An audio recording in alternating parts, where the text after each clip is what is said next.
इस क्वेश्चन में स्टूडेंट्स को बहुत ज्यादा प्रॉब्लम आती है। देखिए, हमको वेलोसिटी डिस्प्लेसमेंट ग्राफ दिया हुआ है और हमको एक्सेलरेशन डिस्प्लेसमेंट ग्राफ पूछा गया है। तो सबसे पहले हमको यहाँ पर मैथमेटिकल अगर मुझे अप्रोच अडॉप्ट करनी है, तो वेलोसिटी दिया हुआ है, एक्सेलरेशन पूछा है, मतलब एक डिफरेंशिएशन करना है। अब डिफरेंशिएशन करना है तो मुझे इस वेलोसिटी का डिफरेंशिएशन करना है। तो इस ग्राफ से मैं वेलोसिटी का इक्वेशन लिखूंगा।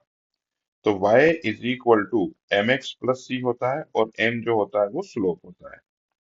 तो y की जगह पर यहाँ पर मुझे क्या रखना है? y की जगह पर मेरे को लिखना है यहाँ पर v। तो मैंने यहाँ पर लिखा v is equal to m जो है वो स्लोप है और स्लोप जो है वो नेगेटिव दिखाई दे रहा है। ऐसा स्लोप पॉजिटिव होता है और ये वाली स्लोप नेगेटिव, तो यहाँ पर स्लोप नेगेटिव है। तो स्लोप की वैल्यू क्या होती है? Tan theta. तो पहले मैं स्लोप नेगेटिव लिख देता हूँ और टेन थीटा, ये देखिए ये वाला हमेशा एक्स एक्सिस के साथ में एंगल देखना है हमको।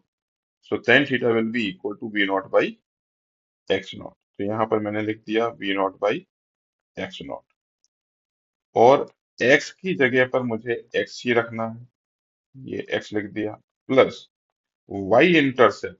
वाई इंटरसेप्ट जो है वो वी नॉट है, इसी को वाई इंटरसेप्ट बोलते हैं। तो यहाँ पर मैंने वी नॉट लिख दिया। अब इसको अपन डिफरेंशिएट कर देते हैं। डिफरेंशिएट करने के लिए मैं लिख रहा हूं acceleration is equal to dv by dt। so this will be equal to d by dt of velocity की जगह पर लिखा minus V naught by X naught X plus V naught. So this will be equal to minus V naught by X naught into D X by D T. ये देखिए minus V naught by X naught constant है और हमारा D X by D T बचा। और D by D T of V naught जो है वो तो जीरो हो जाएगा क्योंकि वी नॉट कॉन्स्टेंट है। So this comes out to be acceleration is equal to minus V naught by X naught और D X by D T है वेलोसिटी, और D X by D T velocity है, तो velocity का expression यहाँ पर रख देते हैं minus V naught by X naught into X plus V naught. तो this will be equal to, इनको मैं मल्टीप्लाई करूंगा तो ये हो जाएगा V naught square X naught square और X minus V naught square by X naught square. ये हो गया एक्सेलरेशन। अगर मैं इसको कंपेयर करूं y is equal to M X plus C से, तो इस बार y इंटरसेप्ट नेगेटिव होना चाहिए और स्लोप जो है वो पॉजिटिव होना चाहिए।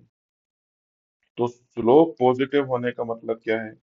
स्लोप पॉजिटिव होने का मतलब लाइन ऐसी होगी, ऐसी होगी या ऐसी होगी। इन तीनों में से कोई सी भी लाइन हो सकती है क्योंकि तीनों का स्लोप पॉजिटिव है।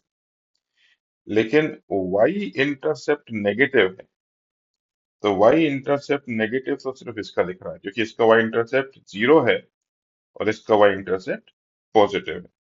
तो हम एक काम करते हैं, ये दो को रिमूव कर देते हैं। तो हमारा ऑप्शन कुछ इस तरीके से होना चाहिए, मतलब स्ट्रेट लाइन होनी चाहिए और नीचे होना चाहिए। तो स्ट्रेट लाइन और नीचे, तो ऑप्शन ए इज करेक्ट। तो आंसर ए लिख देते हैं। Answer is a.